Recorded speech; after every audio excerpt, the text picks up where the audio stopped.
అంగన్వాడీ కేంద్రాలను ప్రీ స్కూళ్లుగా మారుస్తూ ప్రభుత్వం తీసుకున్న నిర్ణయం చరిత్రాత్మకమైందని ముఖ్యమంత్రి అభిప్రాయపడ్డారు. ఈ విషయంలో దేశానికే ఆదర్శంగా నిలుస్తున్నట్లు ప్రకటించారు. అందుబాటులో ఉన్న భవనాల్లోనే ఈ పాఠశాలలు నిర్వహిస్తామన్న చంద్రబాబు వేల మంది భవిష్యత్తును తీర్చిదిద్దే బాధ్యత అంగన్వాడీ ఉపాధ్యాయులపై ఉందని ఆ దిశగా పనిచేయాలని సూచించారు. అంగన్వాడీ కేంద్రాలు ప్రీ స్కూళ్లు అంశంపై తల్లిదండ్రులు అంగన్వాడీ ఉపాధ్యాయులతో ముఖ్యమంత్రి చంద్రబాబు వీడియో కాన్ఫరెన్స్ నిర్వహించారు. పట్టణ ప్రాంతాల్లోని 3128 అంగన్వాడీ కేంద్రాలను ఏకీకృతం చేసి 1026 ప్రీ స్కూళ్లుగా మారుస్తున్నట్టు సీఎం తెలిపారు. ఈ పాఠశాలల్లో 90,000 మంది చదువుకునేందుకు అవకాశం కల్పిస్తామన్నారు.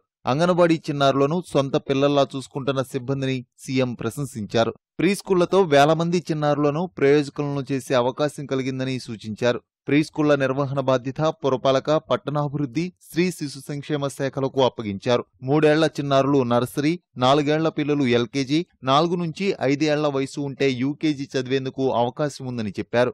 ఉపాధ్యాయులకు ఆంగ్ల మాధ్యమంలో శిక్షణ ఇప్పిస్తామని, పాఠ్యపుస్తకాలు, కార్యాచరణ పుస్తకాలను పురపాలక శాఖ పంపిణీ చేస్తుందని పేర్కొన్నారు. ప్రీ స్కూళ్ల కోసం అందుబాటులో ఉన్న ప్రభుత్వ భవనాలు, పురపాలక శాఖ భవనాలు ఉపయోగించుకోనున్నట్టు తెలిపారు. వీలుగాని చోట్ల ప్రైవేటు భవనాలు అద్దె ప్రాతిపదికన తీసుకోనున్నట్టు వెల్లడించారు.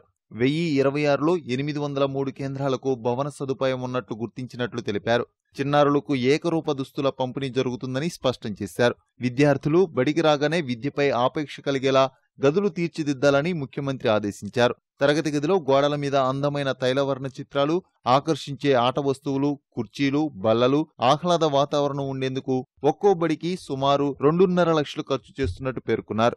లర్నింగ్ అనేది చాలా అర్లీ ఏజ్ లో వస్తా ఉంది, కానీ ఇక్కడ స్ట్రెస్ లేకుండా ప్లేయింగ్ ఎక్కువ ఇంపార్టెన్స్ ఇచ్చి జాయ్ఫుల్ లెర్నింగ్ కింద పిల్లలందరూ కలిసి ఆడుకుంటూ నేర్చుకోవడం, అదే మరి షేరింగ్ విత్ ఈచ్ అదర్.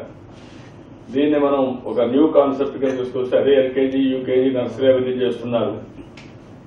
ఒకసారి అయితే 3 years అయితే 2 hours 3 hours పెడుతున్నారు.